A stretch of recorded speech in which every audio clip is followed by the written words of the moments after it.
आइए अब editors take में अनिल जी से समझते हैं कि बाजार में आज जो दबाव देखा गया वो आखिरकार आ कहां से रहा है। कल के उतार चढ़ाव के बाद भारतीय बाजारों में आज फिर से दिन और ट्रेडिंग सेशन तो उतार चढ़ाव भरा ही था। वॉलेटिलिटी तो थी लेकिन कम। 100 पॉइंट की रेंज में ही निफ्टी ने पूरा दिन बिताया और उसके बाद एकदम फ्लैट हल्के से नुकसान के साथ 15 पॉइंट नीचे बंद हुए। बैंक निफ्टी में कमजोरी थोड़ी ज्यादा रही लेकिन 37,000 के बेहद करीब बंद होने में कामयाब रहा।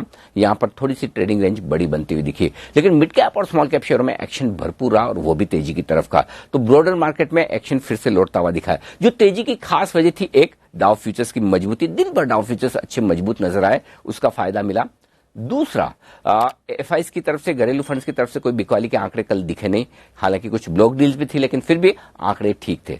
तीसरा, वायदा कारोबार में पुट कॉल रेशियो काफी नीचे, अभी 1.15 के आसपास, जो ये कंफर्ट दे रहा है कि बाजार कहीं भी ओवरबॉट नहीं हो रहा। अब भी शॉर्ट्स हैं जो बाजार में कवर हो सकते हैं। और चौथा, आज फेड की अहम बैठक और उससे कल बाजारों के लिए डायरेक्शन मिलेगा। तो अहम बैठक के पहले जितने सावधान तेजी करने वाले ट्रेडर्स थे उतने ही मंदी करने वाले भी, क्योंकि जो चाइना से लगातार दिक्कतों और एवरग्रैंड को लेकर जो खबरें आती दिख रही थी उसमें ये स्टॉक भी ग्लोबल मार्केट्स में 20% उछलता हुआ नजर आया। तो ये कंफर्ट कॉन्फिडेंस आ रहा है कि शायद चाइना की जो दिक्कतें हैं वो भी ठीक हो जाएंगे। तो सारे फैक्टर्स धीमे धीमे थोड़ी तेजी की तरफ बनते हुए दिखे लेकिन फिर भी बाजार सुस्ती के साथ, हल्की कमजोरी के साथ बंद इसलिए हुए क्योंकि आज की इवेंट को बाजार देख लेना चाहते हैं कि यूएस में क्या होता है, अमेरिकी फेड क्या कुछ कहता है, क्या कुछ करता है। और दूसरा, कल वायदा कारोबार की हफ्ते की एक्सपायरी भी है तो हो सकता है कल का सेशन एक बार थोड़ा आपको ग्लोबल संकेतों के दम पर और वायदा कारोबार की एक्सपायरी के डेटा के दम पर थोड़ा उतार चढ़ाव दिखाए तो दिखाए।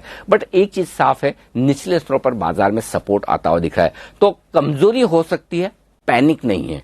कम से कम अभी तक ये 3 दिनों के इस हफ्ते के ट्रेडिंग सेशन से साफ नजर आ रहा है। लेकिन कल के सेशन के बाद बाजारों में डायरेक्शन ज्यादा क्लियर कट आपको बनता हुआ नजर आएगा और उसी पर आपको नजर रखनी है। भारतीय बाजारों के बंद होने के वक्त डाउ फ्यूचर्स 150 पॉइंट तेजी के साथ ट्रेड करते हुए दिख रहे थे। यानी कि एक अच्छे सेशन की उम्मीद तो अमेरिका से है लेकिन भरोसा उतना नहीं कि वाकई में इतना मजबूत ट्रेडिंग सेशन होगा या नहीं। तो देखेंगे कैसे रहते हैं अमेरिकी बाजार। और साथ ही कल सुबह डाउ फ्यूचर्स अमेरिका की फेड की बैठक के ऐलान के नतीजों के ऐलान के बाद किस तरह का आगे प्रदर्शन दिखाते हैं। तो ये 2 फैक्टर तो नो डाउट अमेरिका से सबसे ज्यादा अहमियत वाले होंगे कल सुबह। लेकिन इसके अलावा हम देखेंगे हमारे यहाँ एफआईज और घरेलू फंड्स की खरीदारी बिकवाली के आंकड़े अच्छे होने चाहिए, खराब नहीं, वो होगा। पुट कॉल रेशियो भी कोई खास बढ़कर आए ऐसा लगता नहीं है। तो वो सारे कंफर्टेबल ट्रिगर से बस ग्लोबल मार्केट्स ठीक होने चाहिए और हमारे ब्रॉडर मार्केट, कैश मार्केट के स्टॉक्स में एक्शन पूरा है। मिड कैप और स्मॉल कैप शेयर फिर से रफ्तार पकड़ते हुए दिख रहे हैं और जहां से करेक्शन की शुरुआत हुई थी मेटल शेयरों में, वहां पर आज फिर से अच्छी मजबूती होती दिखी, जिसका संकेत कल क्लोजिंग शो में आता हुआ दिखा था।